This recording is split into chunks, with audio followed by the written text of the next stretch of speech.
Good morning students. Today we will solve remaining numericals of main exercise of chapter 10 gravitation. I am going to start with question number 16. Calculate the force of gravitation between the earth and the sun given that the mass of the earth is 6 into 10 to the power 24 kilogram and of the sun 2 into 10 to the power 30 kilogram. The average distance between the two is 1.5 into 10 to the power 11 meter. So, what is asked in the question? You have to calculate the gravitational force acting between sun and earth if their masses are given and distance between the two is also given. So, what is given in question number 16? First of all, mass of sun denoted with capital M, that is 2 into 10 to the power 30 kilogram.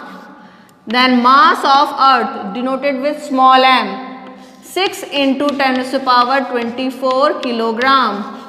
Distance between the two means distance between sun and earth is 1.5 into 10 to the power 11 meter. For calculating gravitational force between the two objects, we need gravitational constant or universal gravitation constant denoted with capital G, which is equal to 6.673. So, in round off figure, we can take 6.7 into 10 to the power minus 11 Newton meter square upon kg square, and you have to calculate gravitational force acting between the two. What is the formula of gravitational force? F is equal to gm into m upon d square. One thing which I already told you, when you are calculating gravitational force between an object on the surface of earth and earth, then you have to take r square in place of d square.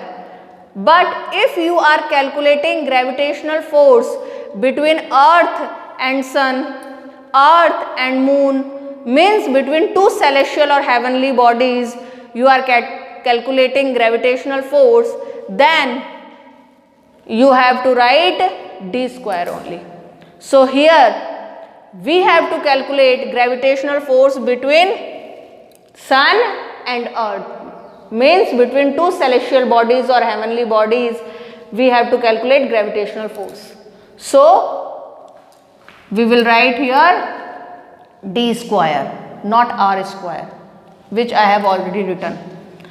F is equal to gm into m upon d square. F is equal to g, means gravitational constant, has a constant value of 6.7 into 10 to the power minus 11 Newton meter square upon kg square, into capital M, means mass of sun, 2 into 10 to the power 30, into small m, mass of earth, 6 into 10 to the power 24 upon d, small d, means distance between the two bodies, that are sun and earth, 1.5 into 10 to the power 11 meter whole square. Now, this you have to solve on your own. I am just giving you the answer of this calculation, that is 3.56 into 10 to the power 22 Newton. So, when you will solve it, you will get gravitational force as 3.56 into 10 to the power 22 Newton between sun and earth. Question number 17. This is a very interesting question. A stone is allowed to fall from the top of a tower 100 meter high, and at the same time another stone is projected vertically upwards from the ground with a velocity of 25 meter per second. Calculate when and where the two stones will meet. It is given that there is a tower 100 meter high. So what is the height of the tower? 100 meter. At the top of the tower there is a stone which is thrown vertically downwards. At the same time another stone is thrown vertically upwards with initial velocity u of 25 meter per second. Now you have to calculate when and where these two stones will meet.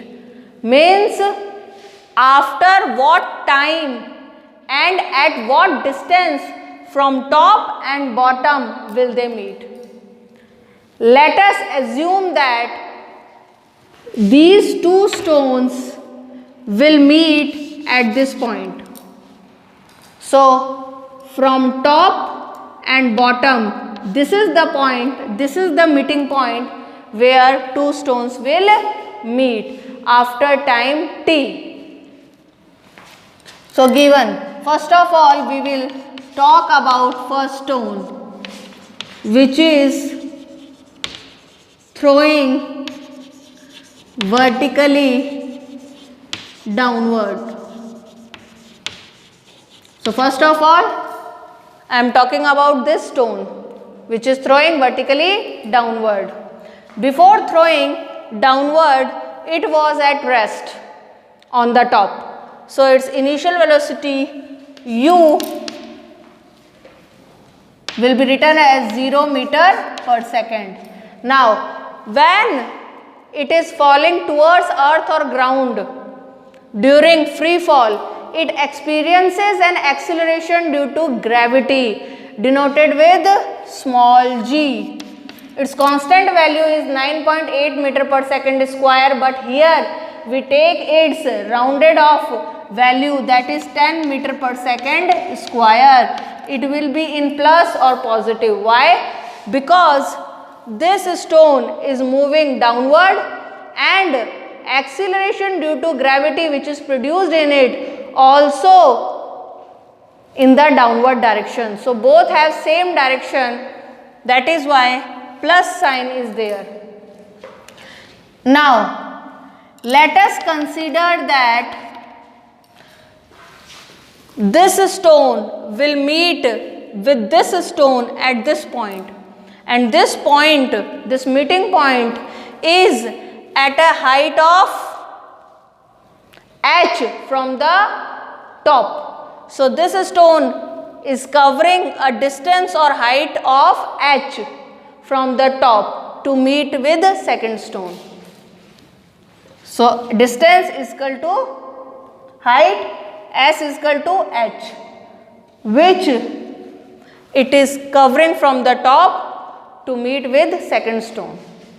It means rest of the height means 100 minus h is covered by second stone to meet with first stone.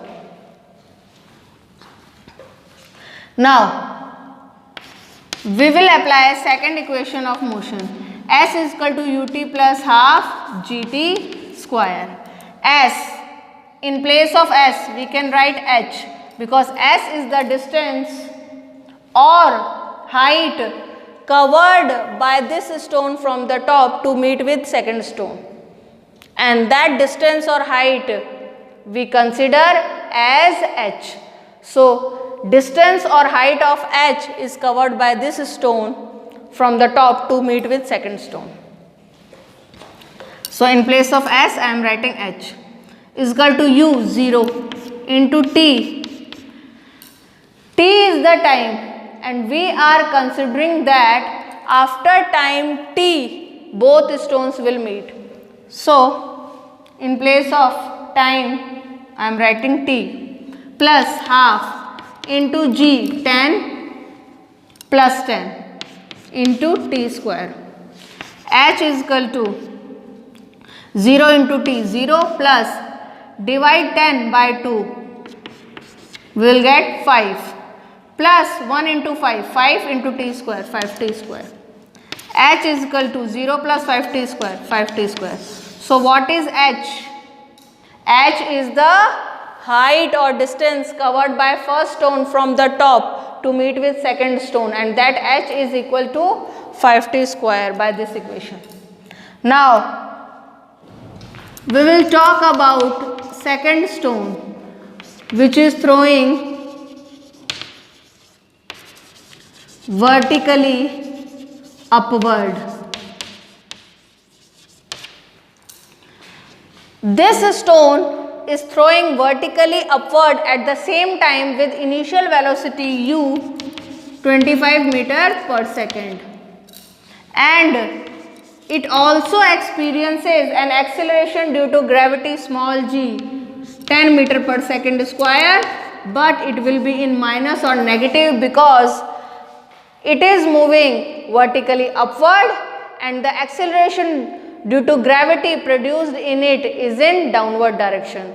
So both are different opposite direction.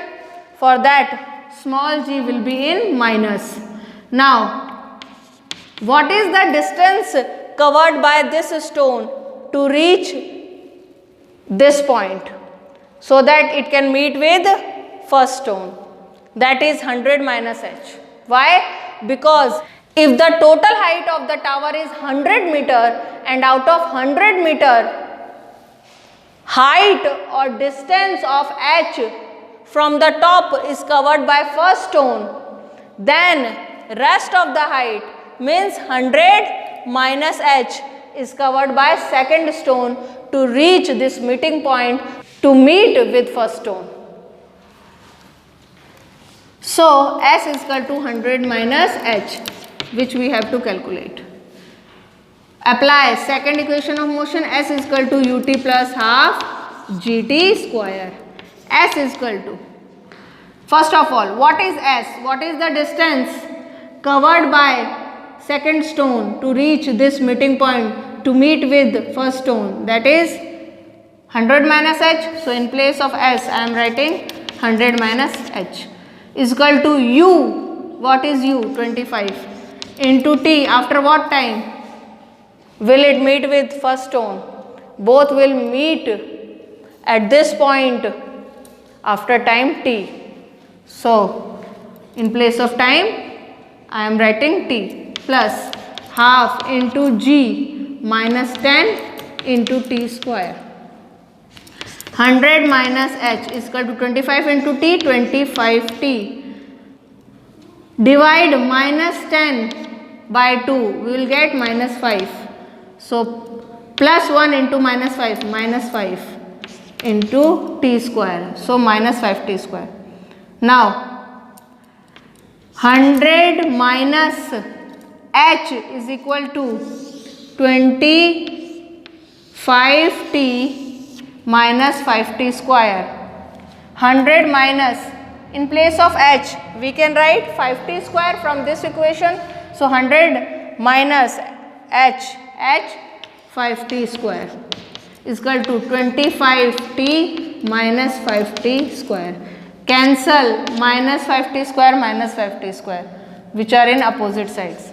Now we have 100 is equal to 25t. 25 is getting multiplied by t. When it will be transferred from right to left, it will divide 100. So now we have t is equal to 100 upon 25, that is 4 seconds. So what is the time? 4 seconds.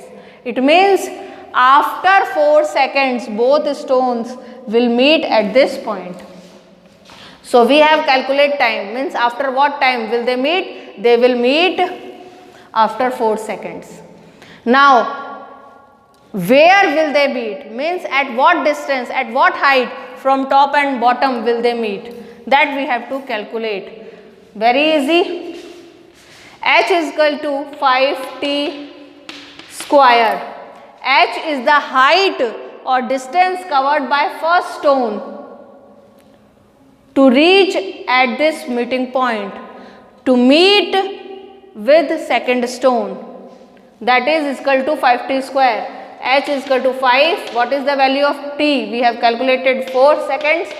So 4 square. H is equal to 5 into 4 square, 16. H is equal to 5 into 16, 80 meter. So what is the height or distance covered by first stone from the top to reach this meeting point to meet with second stone? That is 80 meter.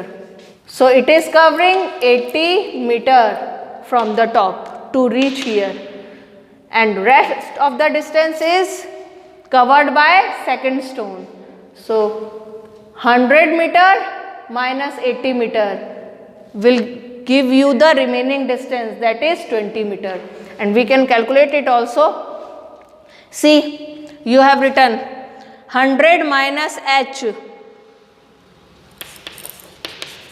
is the distance covered by second stone to reach this meeting point to meet with first stone. S is equal to 100 minus h. What is h? 80. So S is equal to 100 minus 80, 20 meters. So what is the distance covered by second stone which is thrown vertically upward? 20 meter from the bottom, and rest of the distance, that is 80 meter, is covered by first stone from top to meet with the second stone. So 80 meter from the top and 20 meter from the bottom.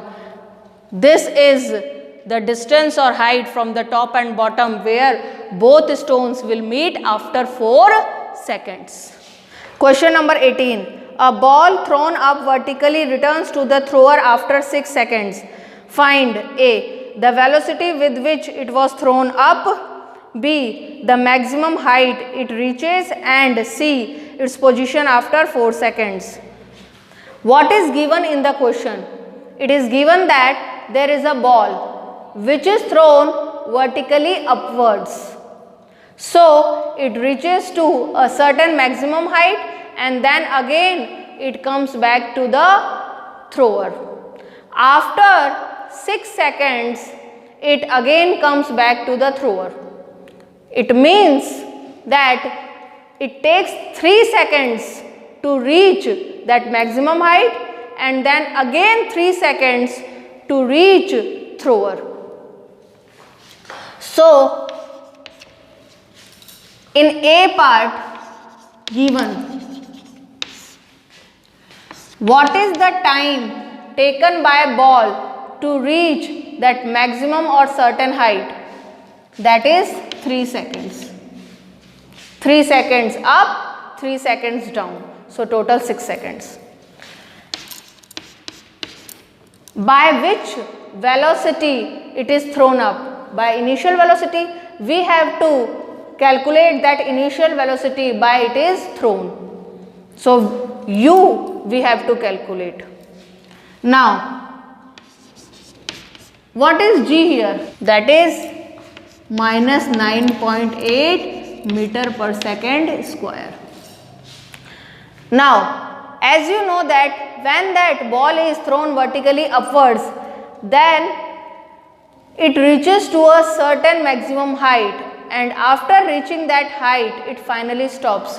So its final velocity v will be 0 meter per second. Now calculate u. V is equal to u plus gt. This first equation of motion we can apply. Why? Because v, gt are given, u we have to calculate. V 0 is equal to u we have to calculate plus g minus 9.8 into t 3. 0 is equal to u plus minus 9.8 into 3. It is 29.4 in minus. 0 is equal to u plus minus 29.4. Minus 29.4 will be transferred from right to left side. It will become plus 29.4 meter per second is the initial velocity. So what is initial velocity u here? 29.4 meter per second. So by this velocity, by initial velocity of 29.4 meter per second, that ball is thrown vertically upwards. Now maximum height it reaches. When it is thrown vertically upwards, then it's obvious that it reaches to a certain maximum height that we have to calculate. So we have to calculate height, or we can say distance in upward direction. For this we will apply second equation of motion. S is equal to ut plus half gt square. On putting values in second equation of motion, we have S. S we have to calculate is equal to u 29.4 into t 3 plus half into g minus 9.8 into t 3 square. S is equal to 29.4 into 3, it is 88.2 plus half into minus 9.8, divide minus 9.8 by 2, we will get minus 4.9 into square of 3, 9. S is equal to 88.2 plus minus 4.9 into 9, it will be 44.1 in minus, because you are multiplying minus 4.9 by 9. So answer will be minus 44.1. S is equal to 88.2 plus minus minus 44.1. S is equal to 44.1 meter. So this is the distance or height up to which that ball rises or reaches. C part, what will be the position of ball after 4 seconds? See, it is given that ball takes time of 3 seconds to reach a height of 44.1 meter. Means out of 4 seconds, ball takes 3 seconds to reach this height of 44.1 meter, and then still 1 second is remaining. After that 1 second, it will be coming back to the thrower in downward direction. So it is concluded that after 4 seconds, it will be in downward direction. At what position? That we have to find out. From top and from bottom, what will be its position? Means after 4 seconds, it will be at what distance? From top and from bottom. So given u is equal to, so we have to find this position. Means we have to find what will be the position of ball from top and from bottom. What will be its distance from top and from bottom. So as I already told you that it is coming back in downward direction. So it is coming from a height, and when it is coming from a height, before coming down it was at rest. So its initial velocity u will be taken as 0 meter per second, and during this free fall, when it is moving downward, an acceleration due to gravity small g is produced, that is 9.8 meter per second square. That ball is moving downwards, and the acceleration due to gravity which is produced in it is also in downward direction. So both have same direction. So g will be in plus 9.8 meter per second square. Time what time it takes to reach this position from top? 1 second, because out of 4 seconds, 3 seconds it takes to reach this height 44.1 meter, and then from this height, from this top position, it takes 1 second to reach this particular position. So time is 1 second. Now we have to calculate what will be the distance of this position from the top. Apply second equation of motion. S is equal to ut plus half gt square. S we have to calculate is equal to u 0 into t 1 plus half into g plus 9.8 into t 1 square, because it is t square. S is equal to 0 into 1 0 plus divide 9.8 by 2, we will get 4.9 plus 1 into 4.9, 4.9 into square of 1, 1. So 4.9 into 1, 4.9. So S is equal to 0 plus 4.9, that is 4.9 meter. So ball will be at this position, and this position is at a height or distance of 4.9 meter from the top. And what is the distance of this position from the bottom? See, it is clear that this total height is 44.1 meter. Now, ball is at this position after 4 seconds. So, this position is 4.9 meter from the top. So, from the bottom it is at 44.1 minus 4.9 meter. This will be equal to 39.2 meter. So, after 4 seconds, in which 3 seconds this ball takes to reach a height of 44.1 meter, and then in remaining 1 second it will be coming back in downward direction at this position. And this position is at a height of 4.9 meter from the top and 39.2 meter from the bottom. So, total height is 44.1 meter. So, this is the position of ball after 4 seconds from top and bottom. This is all for today. Thank you. Have a nice day.